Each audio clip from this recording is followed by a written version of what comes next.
Sebelum masuk ke video, kami akan memperkenalkan nama anggota kelompok kami terlebih dahulu.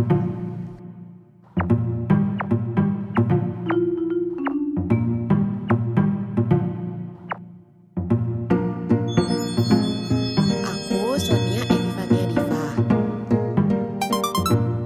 Aku Aura. Aku Hilya.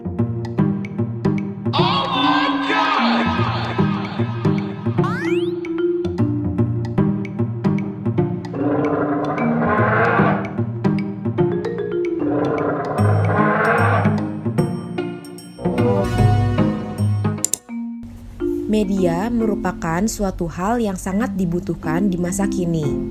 Pengertian media menurut Blake dan Horalsen adalah medium yang digunakan untuk membawa atau menyampaikan suatu pesan, di mana medium ini merupakan jalan atau alat dengan suatu pesan berjalan antara komunikator dengan komunikan. Salah satunya adalah media sosial. Kini bukan hanya orang dewasa atau remaja, anak-anak pun menganggap media sosial sebagai kebutuhan sehari-hari. Dilansir dari Sliceblog, sebanyak 60% dari 276 juta jumlah penduduk Indonesia merupakan pengguna media sosial. Di tahun 2023, media sosial yang paling banyak digunakan adalah YouTube, Facebook, TikTok, Instagram, Facebook Messenger, Twitter, LinkedIn, dan Snapchat. Penggunaan media ini tentunya memiliki standarnya masing-masing. Tetapi ini tidak membuat penyebaran video-video yang mengandung unsur kekerasan tanpa adanya pemantauan berlanjut berupa sensor tidak ada. Isu kompleks kebebasan media dan tanggung jawab dalam menampilkan konteks kekerasan, baik di media massa maupun media sosial, menimbulkan dampak yang cukup serius, terutama pada kelompok rentan seperti anak-anak.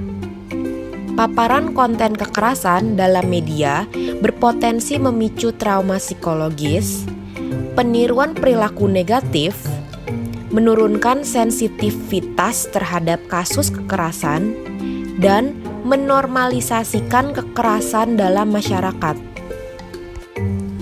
Dari banyaknya kasus kekerasan yang ada di media, ada 3 kasus yang kita ambil sebagai contoh nyata. Ketiga kasus kekerasan ini dilakukan oleh siswa-siswa sekolah yang masih di bawah umur. Sudah di bawah umur, pihak media juga tidak memberikan sensor pada video tersebut. Video pertama kita ambil dari akun YouTube Official iNews. Peristiwa kekerasan di Sumatera Selatan menimpa seorang siswi sekolah dasar yang menjadi korban tindakan kejam dari teman-temannya di dalam kelas. Siswi yang identitasnya belum diketahui mengalami perilaku kasar seperti ditendang dan dicaci maki oleh beberapa siswa di ruang kelas. Pihak sekolah telah mengambil tindakan dengan memanggil orang tua siswi tersebut dan melakukan upaya penyelesaian secara damai. Kasus kekerasan yang kedua ini diambil dari akun X resmi @jakarta_terkini. Kejadian perundungan siswa di SMP Cilacap kembali terulang dengan melibatkan pelaku dan korban yang berbeda. Dalam video yang tersebar di media sosial, terlihat 2 siswa SMP yang berada di lapangan. Seorang siswa terlihat memukul pundak korbannya yang tampak merasakan kesakitan. Setelah jatuh, korban masih terus mendapatkan pukulan, sementara pelaku menunjukkan tindakan yang tidak bertanggung jawab dengan berjoget. Video terakhir yang baru saja kita saksikan merupakan video dari akun X @ViralIndonesia. Video tersebut merupakan kasus kekerasan yang terjadi di SMP Cimanggu, di mana pelaku merupakan seorang siswa sekolah menengah pertama berinisial ML. Video tersebut memperlihatkan adegan fisik. Pelaku memukul dan menendang korban hingga terjatuh.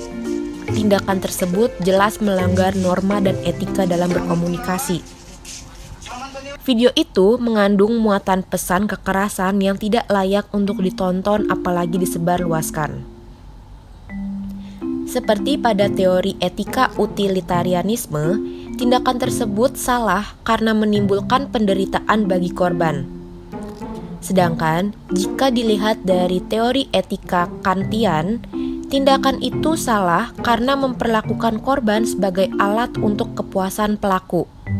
Dari ketiga kasus yang diunggah di beberapa platform media ini, menunjukkan bahwa tidak adanya sistem penutupan adegan kekerasan yang seharusnya dilakukan oleh media dalam menginformasikan hal-hal berbau kekerasan. Padahal, etika dalam bermedia sudah tercantum di beberapa pasal undang-undang.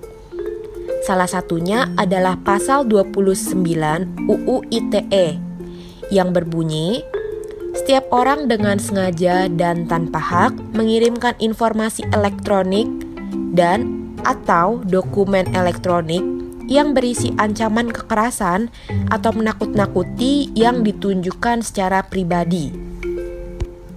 Resolusi yang pertama yaitu perlu adanya kebijakan dan regulasi yang lebih tegas terkait pembatasan konten kekerasan di media massa maupun media sosial. Misalnya, platform media sosial harus menerapkan sistem filter dan sensor otomatis untuk video yang mengandung unsur kekerasan sebelum diunggah. Kedua, media massa dan media sosial perlu meningkatkan literasi media dan edukasi kepada khalayak mengenai dampak konten kekerasan. Edukasi ini dapat berupa sosialisasi, iklan layanan masyarakat, kampanye, dan lain sebagainya. Ketiga, perlu adanya koordinasi antara pemerintah, media massa, media sosial, masyarakat sipil, dan kelompok profesi untuk bersama-sama menangani permasalahan ini. Misalnya dengan membentuk Dewan Etik Media atau lembaga sensor mandiri. Keempat, media massa maupun sosial harus mengedepankan etika dan standar jurnalistik dalam setiap pemberitaan kasus kekerasan. Misalnya dengan menghindari gambar atau video eksplisit, menutupi identitas korban, menggunakan bahasa yang tidak provokatif, dan lain-lain. Sebagai kesimpulan, publisitas konten kekerasan di media massa dan media sosial yang berlebihan berpotensi memberikan dampak negatif bagi masyarakat, khususnya bagi anak-anak yang rentan terhadap efek imitasi dan desensitisasi. Oleh karena itu, diperlukan kebijakan yang lebih ketat terkait sensor dan kontrol konten di media. Selain itu, literasi media juga perlu digalakan untuk meningkatkan pemahaman masyarakat akan dampak konten kekerasan. Media sendiri juga harus mengedepankan etika dan standar jurnalistik yang menghargai privasi korban, serta menghindari unggahan yang bersifat provokatif. Dengan kerjasama antara berbagai pihak, diharapkan iklim media yang lebih sehat dapat terwujud demi melindungi kepentingan publik, khususnya kelompok rentan seperti anak-anak.